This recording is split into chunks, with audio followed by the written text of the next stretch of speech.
take a moment to be deliberately redundant and to say to Governor Westmore how much we appreciate your leadership, your stewardship, and your friendship. He will be here in just a second to address all of you, but I can say, as I've said every day that I've been here, this is the best team that I think any state could put in place to deal with a tragedy like this. I want to certainly thank President Biden, who called many of us just hours after this occurred to pledge in an unwavering way his support, his dedication, his commitment, his resolve to making sure that this bridge is rebuilt again, that these channels are open to commerce again, that the men and women of the unions, particularly the longshoremen and all of the independent businesses and others who have depended on this means of commerce, will in fact survive again. I would be remiss if I did not say a word once about the Unified Command, the Coast Guard, and the Army Corps of Engineers, who are right now, as we speak, doing what they must do with 51 divers in place under the bridge and over the bridge, helping to bring about the change that we are all waiting for. And I would be equally remiss if I did not lift for our collective memories those persons that died on that bridge, those families that watch these proceedings and whose hearts break every night, those children who will never know their father as their father knew them, and to all of us who recognize that it could have been any of us, we pray to God Almighty that there is some sense of closure to all of this. So these are difficult, daring times, but we believe that we've got the right grit here in Baltimore and throughout the state of Maryland to deal with that. And may I just say also, lest we ever forget, this port is so significant to the nation that we love. I call on my friends, my colleagues in the Congress, to see this as a national tragedy, to recognize that supply lines all over this nation could be disrupted, to understand the severe effect that this would have on our economy, and to recognize, as we are just a couple of miles away from where the Star-Spangled Banner was written out there, right where that bridge stands, that at the end of the day, we are Americans, black, white, Jew, Gentile, Asian, Latino, Native American, men and women who have always risen to the challenge. Let me, if I might, bring to this microphone a member of the United States Senate from the state of Maryland, our junior senator who will soon be our senior senator, and someone like the person that he will introduce is fighting the good fight for all of us in the United States Senate. Please welcome Senator Chris Van Hollen.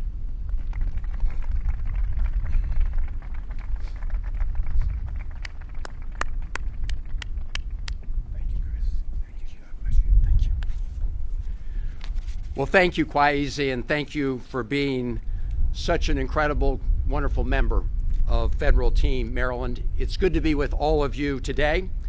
I'm very sorry about the circumstances that bring President Biden to Baltimore, but it's always great to have the President of the United States, Joe Biden, in this great American city, whether it be moments of triumph, a moment of tragedy, or a moment when we are going to grow from tragedy to triumph.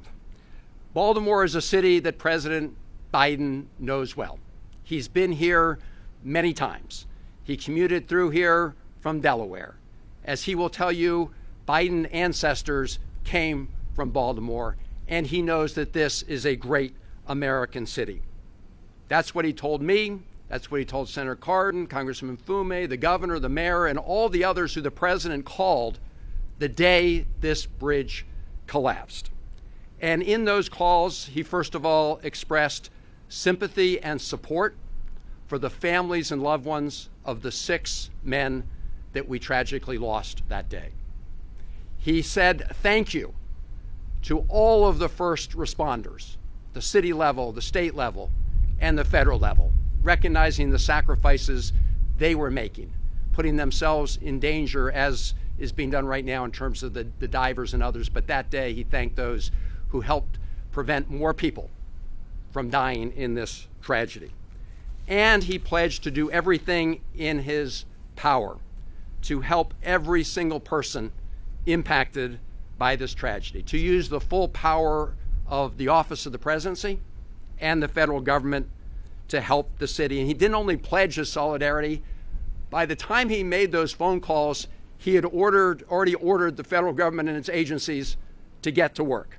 By that time, the Coast Guard was already on the scene working with other first responders, setting up the unified command. By that time, the president had already ordered the Army Corps of Engineers to begin to figure out how we're going to reopen the port by clearing the channel. By that time, he was also already working to find a way to make sure that the federal government steps in to help cover the costs of building a new bridge. The city of Minneapolis lost a big bridge in 2007. America came together to help them, and the president has said America will come together to help Baltimore and Maryland at this time. And his team was already on it. You're going to hear from Secretary Buttigieg. I got a call from him at 3 a.m. that morning, and it was just one example of how the president's team sprung into action. The funds and setting up the funding for replacing the bridge through the emergency relief program. You already heard that $60 million has come to the city of Baltimore and Maryland to help deal with the impact of traffic pattern changes. And the president and his team will be working with us, first of all, to make sure that through that emergency relief program, the federal government pays 90% of the costs, and they're going to work with us to commit to the president's pledge of 100%. Senator Cardin, Congressman Mfume, and I will be introducing legislation together with the administration to do that in the coming days. And finally, while the president has been doing all of this, first and foremost was to help with the people who are most impacted by this tragedy, the families of the six, making sure we put our arms around and thank the first responders, and of course help all those thousands and thousands of people who are impacted by what's happening in the Port of Baltimore as we clear the channel, including the longshoremen that we met with, many of us, just a short time ago.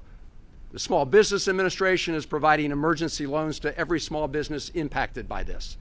The Acting Secretary of Labor has been in Baltimore pledging support for the workers who are not getting paychecks because of what's happening. Tom Perez out of the White House has been here as well.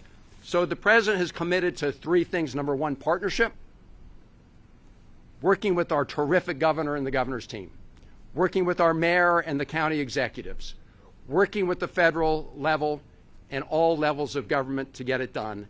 And the message he has said from the beginning, is we have to be there for the people most impacted by what happened. That has been the president's North Star. That's his North Star in Baltimore. That's his North Star in Maryland. That is his North Star for all of the American people. So I'm so proud that we have the president coming back to Baltimore. Sorry about the circumstances, but he will show that America always rises to the occasion, and we will make sure that we come out of this strong. And one of the people who's been leading the way at the federal level has been the head of Federal Team Maryland. Ben Cardin may not be running for re-election, but I can tell you he is running 24/7 to help the great city of Baltimore and Maryland in this hour of need. He has been a great partner. He's been a great friend. He's a great friend to all of us, a national leader. Ladies and gentlemen, please welcome Senator Ben Cardin.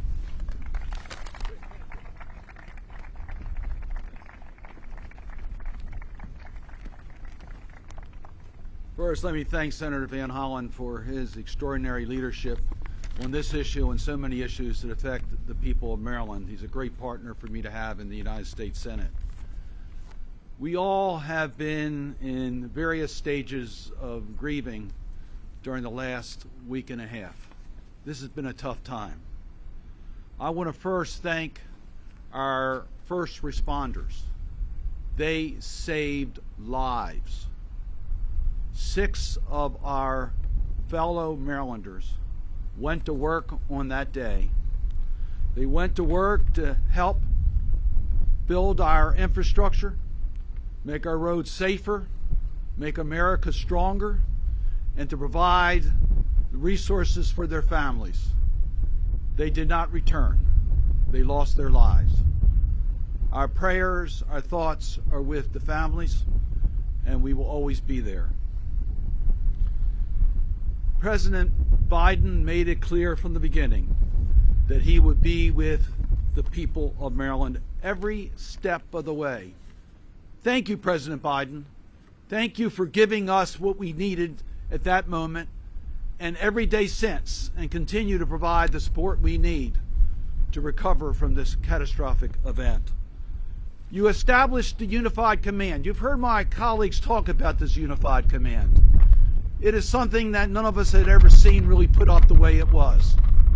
We had the experts on every subject, but working together to complete the mission.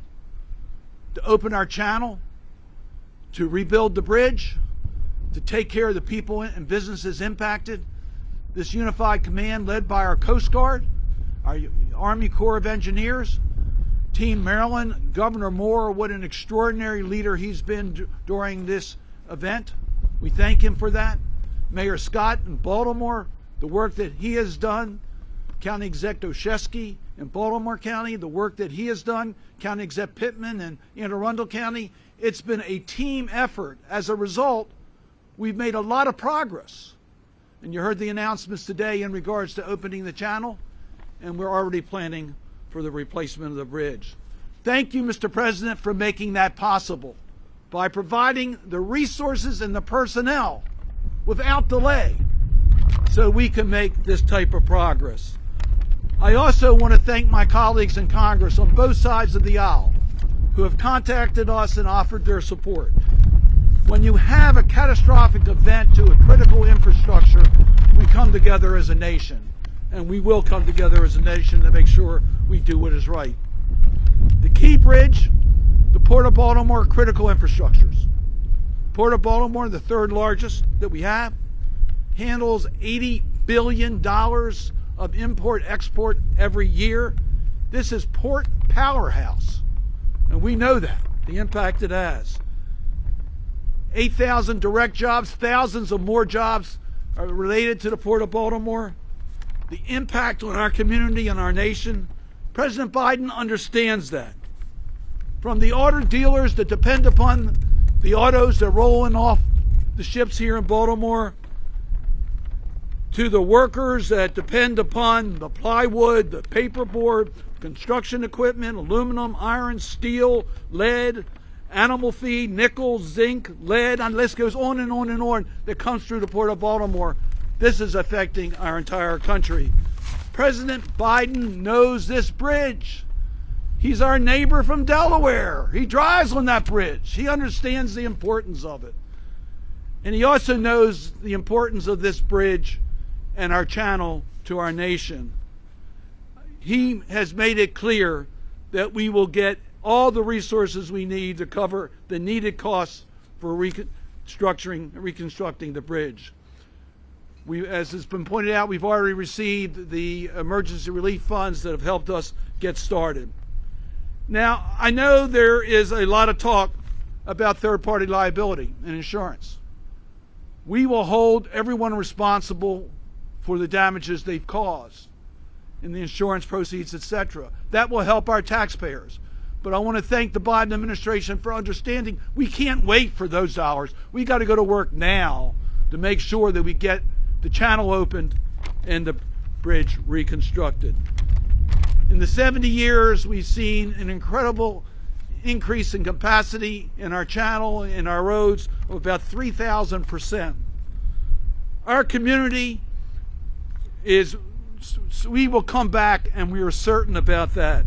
As our governor says, we're Maryland tough and Baltimore strong.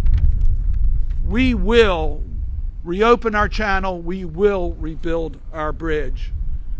On the day of the tragedy, I received a call from Secretary of the Transportation Buttigieg. Within hours, he was here in Baltimore. He brought the full resources of the Department of Transportation, his incredible team, and his problem-solving skills to Baltimore, which has made a huge difference. We thank Secretary Buttigieg for everything he has done, and we're honored to have him with us today.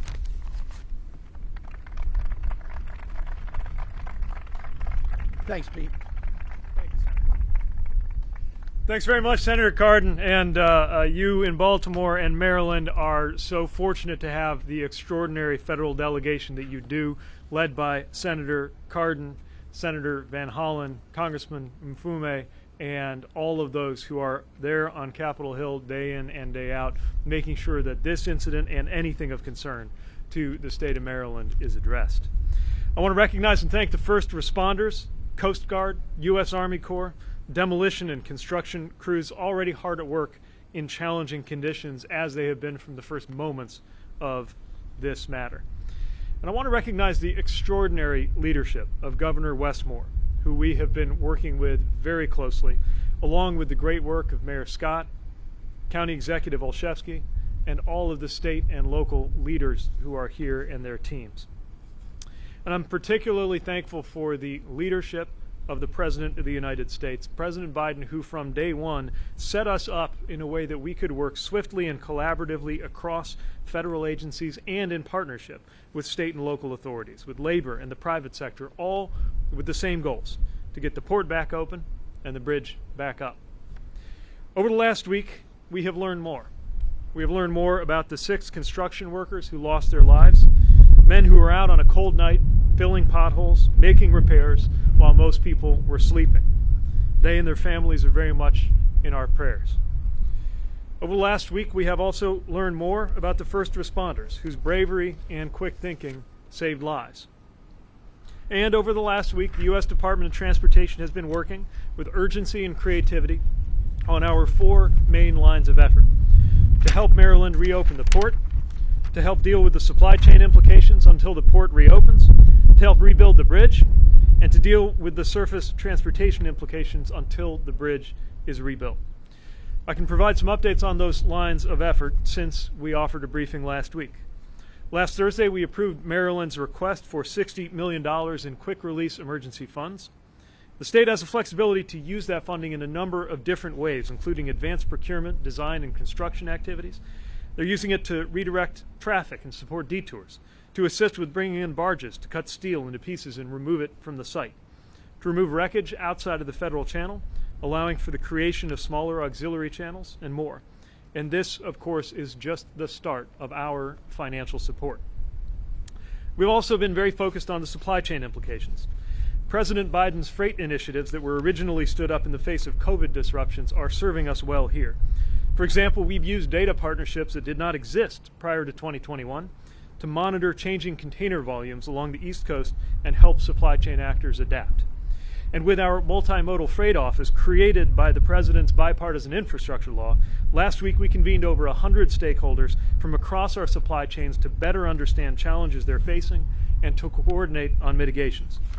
While there are certainly impacts, we are increasingly confident about the availability of East Coast ports to step up temporarily to absorb much of the cargo diverting from Baltimore in the short term. We're also providing regulatory flexibility for truckers who are helping keep supply chains moving and supporting in the response, and we have had railroads at the table too.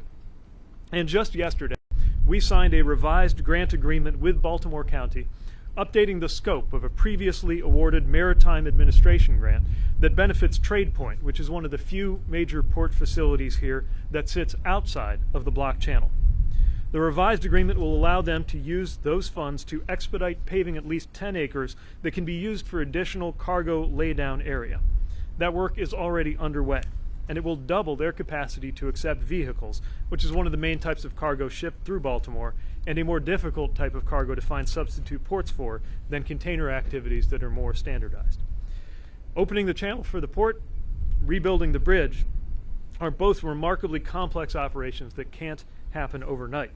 But as President Biden has instructed from day one, the federal government will provide everything Maryland needs: funding resources, technical support, logistical help, and more to get that port open and get that bridge rebuilt.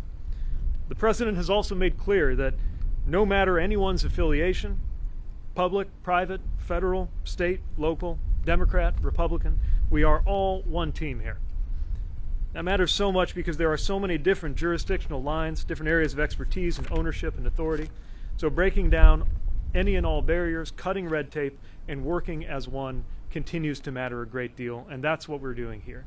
Which is why, with that spirit of partnership and the commitment that I have seen here on the ground from the first hours, there is no doubt in my mind that Baltimore will come back stronger than ever before. Thank you very much.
Good afternoon.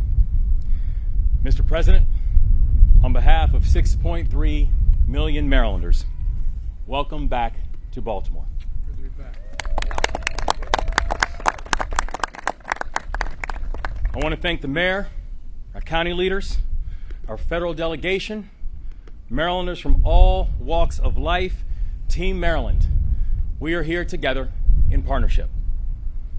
And today, and every day, we are thinking of the 6 victims of the Key Bridge collapse and their families. They are in our hearts, they're in our thoughts, and they're in our prayers. Están en nuestros corazones, nuestros pensamientos, y nuestras oraciones. And 10 days ago, a piece of the Baltimore skyline and a piece of the Baltimore spirit plunged into the river. But the people of Maryland, we rallied. And I tell you, Mr. President, the city of Baltimore is stronger today than ever before.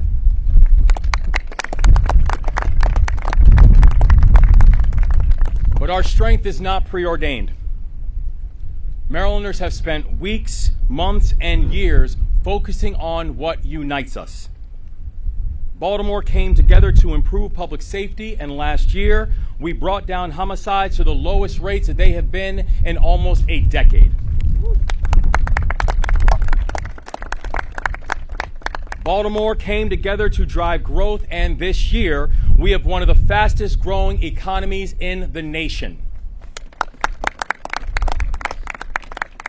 The hardworking people of Baltimore have been training for this moment, even if we didn't know it. Our unions, our first responders, our government leaders, our village elders, our business community, all of us have forged uncommon bonds, and partnership is what we do here. And partnership will help us to rebuild the bridge and win this moment. Today, we launch a new partnership with leaders in the public and the private sectors. It is called the Maryland Tough, Baltimore Strong Alliance. The alliance is made up of leaders who are doubling down on their commitment to the city and their commitment to this state. Many have agreed to not lay off employees. Many have agreed to return to Baltimore even if they need to move somewhere else temporarily. And all have agreed to help us build a better future. Foundations, businesses, sports teams, community champions have committed a combined $15 million thus far to support our workers and our neighbors in this moment. The alliance is over 50 members strong, and we are only getting stronger. Maryland is building a table that is large enough to include everybody, from our federal partners to our nonprofit leaders to our entrepreneurs to our port workers. And this morning, I signed an executive order to provide $60 million in financial relief for workers and businesses that have been impacted by the Key Bridge collapse.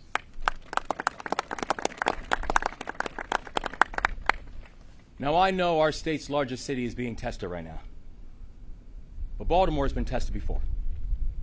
We get knocked down, we stand back up, and we dust ourselves off, and we move forward. That is what we do. And the people of Maryland are grateful to have a full partner in this work like President Biden.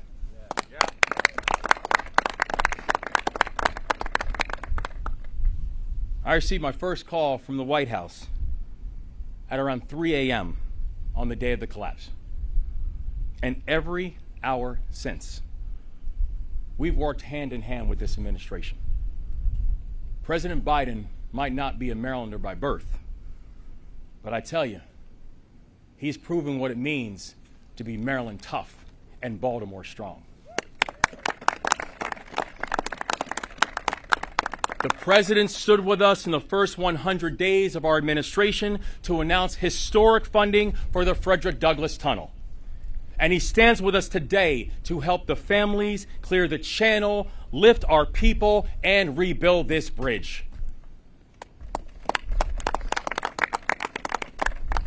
With the support of President Biden and his team, I know that Marylanders of this generation and the next will look up, and once again, they will see the Francis Scott Key Bridge, and they will see it standing tall.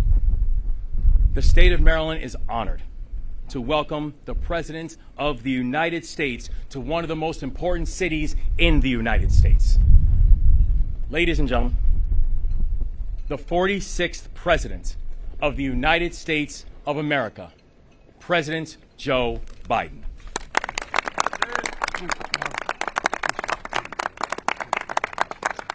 Thank you, thank you, thank you. Please, please, thank you.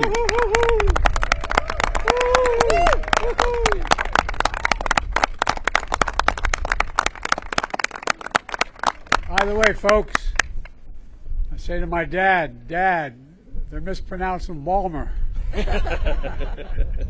My dad and the Biden, please sit down. The Biden family goes all the way back to being watermen in this bay for a long, long time, back in the mid-1800s.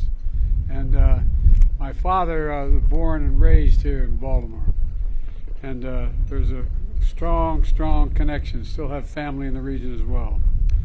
Governor Moore, Senator Cardin, Senator Van Hollen, Congressman Fumi, Mayor Scott, County Executive Johnny O. I like that. Johnny O, ho, ho. To all the military members and first responders, and most importantly to the people of Maryland, I'm here to say your nation has your back, and I mean it. Your nation has your back. And you've got, without exaggeration, one of the finest delegations in the Congress of any state in the Union. Amen. And they know how to get things done, and we're going to get this paid for, aren't we? Yes. Yes. All right. I was just briefed by the Unified Command about the ongoing impact of this tragic collapse of the Francis Scott Key Bridge last Tuesday. The damage is devastating, and our hearts are still breaking. Eight construction workers went into the water when the bridge fell. 6 lost their lives. Most were immigrants, but all were Marylanders. Hard-working, strong, and selfless. After pulling a night shift fixing potholes, they were on a break when the ship struck. Just seconds before, one of the men, named Carlos, who was only 24, left a message for his girlfriend. Here's what it said. "We just poured cement. We're waiting for it to dry," he said. Well, to all the families and loved ones who are grieving, I've come here to grieve with you. We all are. It's not the same, but I know a little bit about what it's like to lose a piece of your soul, to get that phone call in the middle of the night to say family members are gone. I've been there. It's feeling like having a black hole in your chest, like you're being sucked in, unable to breathe. The anger, the pain, the depth of the loss is so profound. And we know it's hard to believe, and you're probably not going to believe me, but I can tell you now from personal experience, the day is going to come when the memory of your loved one as you walk by that park or the church or something that you shared together is going to bring a smile to your lips before it brings a tear to your eye. It's going to happen. It's going to take a while, but I promise you it will happen. And that's when you know you're going to be able to make it. I promise you it will come.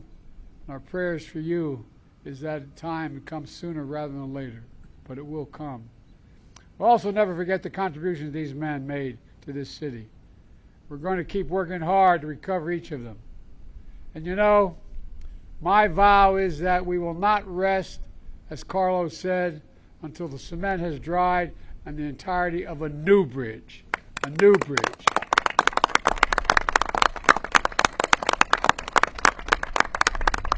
Earlier this afternoon, we took an aerial tour and survey of the wreckage. You know, from the air, I saw the bridge that's been ripped apart. But here on the ground, I see a community that's been pulled together.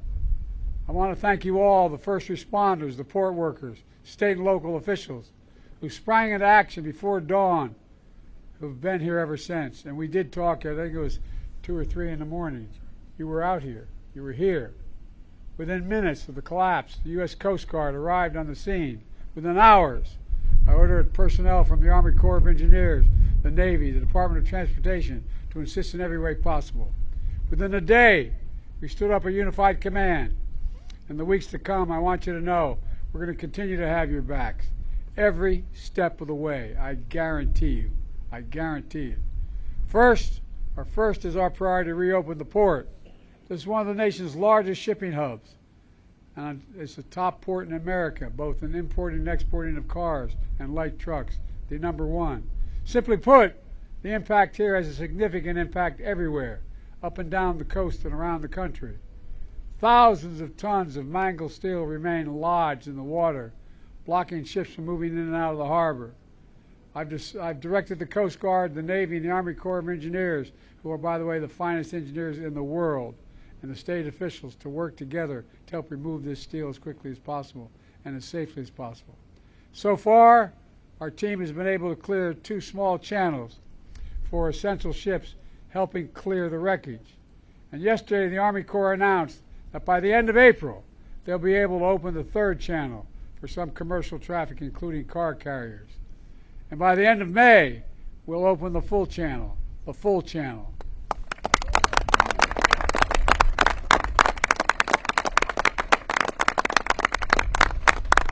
My task force on supply chain disruption has been engaging with union, rail, trucking, shipping, state and local leaders to minimize the impact on our supply chains.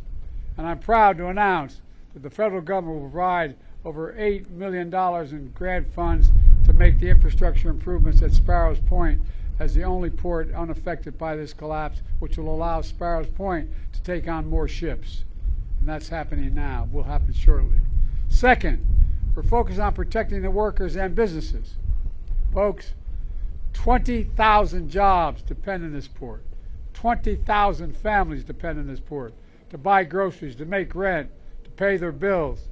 Today, my administration is announcing the first tranche of dislocated worker grants, fancy phrase, which is dimes, all it is there to make sure it helps create jobs for workers involved in the cleanup of this incident, additional jobs. My Small Business Administration has also issued a disaster declaration, which will allow the SBA to offer low-interest loans for small businesses impacted by the collapse in order to keep things moving. The state, the city, the county are also stepping up in impressive ways to help workers and businesses who have been affected by this disaster.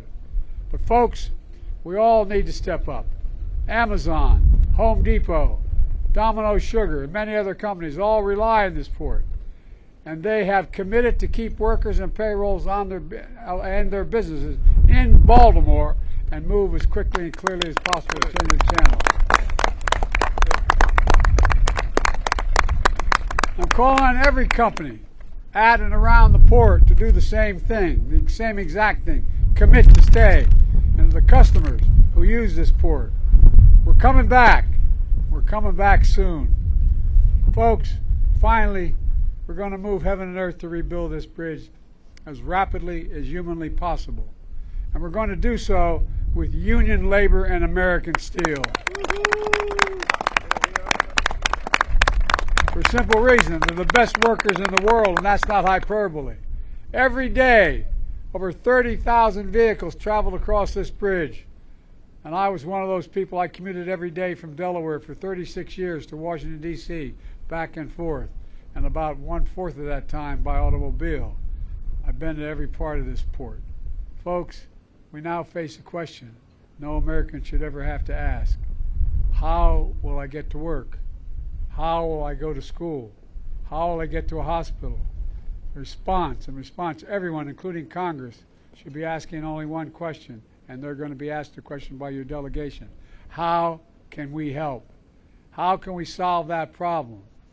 My administration is committed, absolutely committed, to ensuring that the parties responsible for this tragedy pay to repair the damage and be held accountable to the fullest extent the law will allow. But I also want to be clear. We will support Maryland and Baltimore every step of the way to help you rebuild and maintain all the business and commerce that's here now. As the governor